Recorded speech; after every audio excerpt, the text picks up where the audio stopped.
Oh yeah, guys. We're back working on the turbo sled. Hopefully we'll have a better season this time and don't pop a head gasket. Still got it up there. Oh, we got a few things to do on her. Let me just switch this around real quick. This leaks a little bit of coolant somewhere.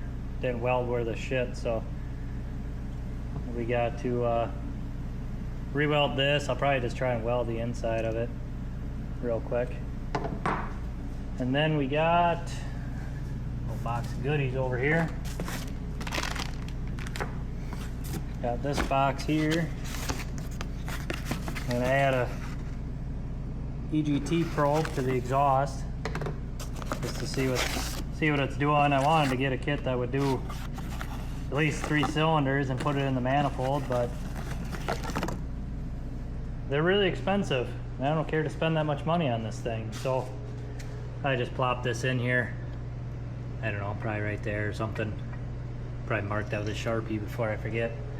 That's one thing we're doing today.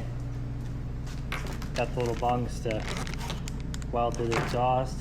Then the other thing,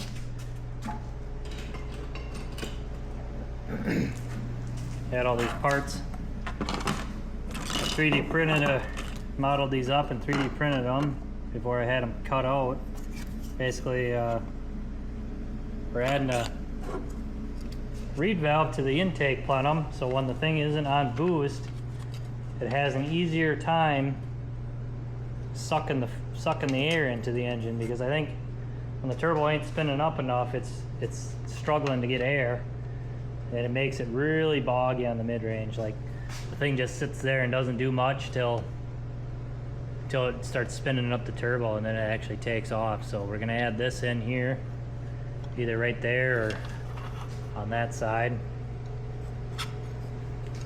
So I got those, 3D printed those, just test pieces, and then I sent them off to have them cut out from Zen-Cut Sen. So this I made extra thick so we can drill and tap it for that flange pattern. So that should work out nice. Clamp that in there, mark them holes out, and drill and tap them. Shouldn't be too big of a deal. But yeah, I gotta clean all this stuff up because none of it's been cleaned up. That's what we're doing. And then hopefully in the next video we're test riding this thing, because I want to do some testing. Might only get to go to one race because the 2 races that I wanted to go to are on the same day. Can't be 2 places at once, so.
All right, got her all welded in there.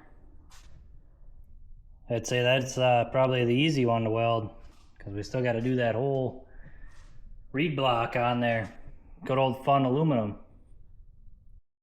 All right, got the little box tacked together. Probably weld everything up on here, so help with warping and everything. Gotta get her placed. Probably do it, I don't know. Really don't matter. Maybe something like that. Gotta cut the hole in there. That'll be great fun. I don't really have anything that'll work good for cutting that hole, but we'll see what I can do. Alright. Once I got the welder to actually weld properly, didn't turn out too bad, all things considered. Had to kind of smooth off the surface of this so that reed cage sits on there flat. Pop this thing in there, just like that. Then we'll have to tap these holes, get that thing screwed in there, should be ready to rock. And then we gotta wire up that EGT gauge. So I'll have to get this back in there and then start wiring up that gauge. This stupid thing did not want to weld at all. Just look at all the dirt in there. So that'll get a healthy dose of JB Weld. Hopefully it's good enough. If not, I'll have to come up with something different. Maybe have this flange cut out of stainless or something and just make this piece out of stainless, which wouldn't be too big of a deal. So, oh well, that's what JB Weld's for, right? Alright, got the EGT gauge all wired in. Gotta tidy up the wiring, but tied her into the power for the wideband, so that's done. Now I gotta order a tap for whatever size screws I decide to use on these. Get that tapped out, drilled and tapped, and then put this back on. JB Weld that stupid thing. Then she should be ready to rip. Oh yeah. Alright, got a little transfer punch here. Go ahead and probably just do 2 of these for now, just in case. And it fits in there pretty tight. Probably be alright. Yeah, they're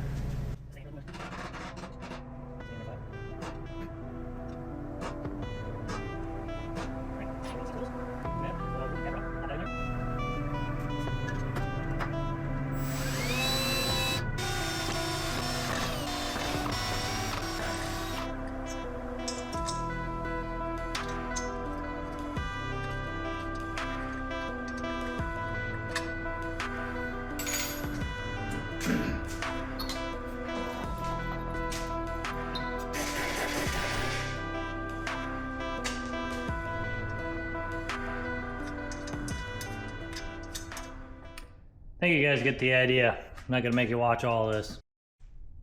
Check that out. Reed cage is in there. Hopefully that helps this thing get on the boost faster. Get this thing put in and I think we'll fire it up. Might as well.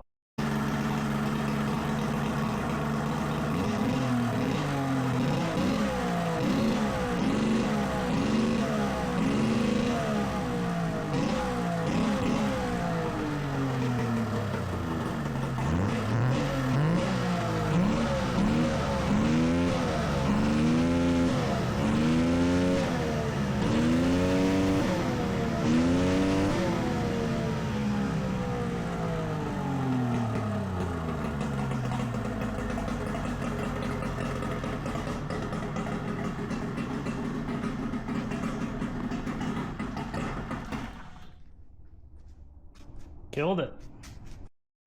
Holy smokes, was that loud. Well, it's definitely, you can definitely see it opening up and sucking air in like it should. I did notice that this must not be clamped together just quite right because it's leaking, so I'll have to fiddle with that. It's making a mess all over itself already. But yeah, oh, and that might be off a little bit too. Minor details. Alrighty guys, that's gonna do it for this one. Hopefully that reed cage mod helps. I'm hoping to test soon, but it's above freezing here in Wisconsin again, so I don't know. We'll see when we get out there, but end of February, there's the 2 races I wanted to go to, February 21st. They're on the same day, so that kind of sucks. So we got the Manoa Snowmobile and Battle on the Bay is back, so I don't know which one I'm gonna go to for sure. It might be the Snowmobile just because they're more redneck there. Battle on the Bay might be a little too serious for me. All depends. So if you're, I'll probably post for sure on the turbo page. Let me pull that up.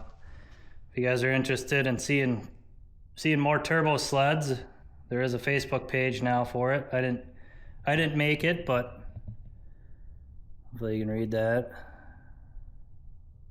I'll leave a link down below, but there's a Turbo Snowmobile Development, 2-stroke only is the name of the Facebook page. So only 24 members, so if you're interested in more turbo stuff, there's quite a few guys on there. We all got turbo triples right now. Hopefully we get some more turbo 2-stroke stuff on there, which would be pretty cool. So alrighty, made it to the end. You know what to do.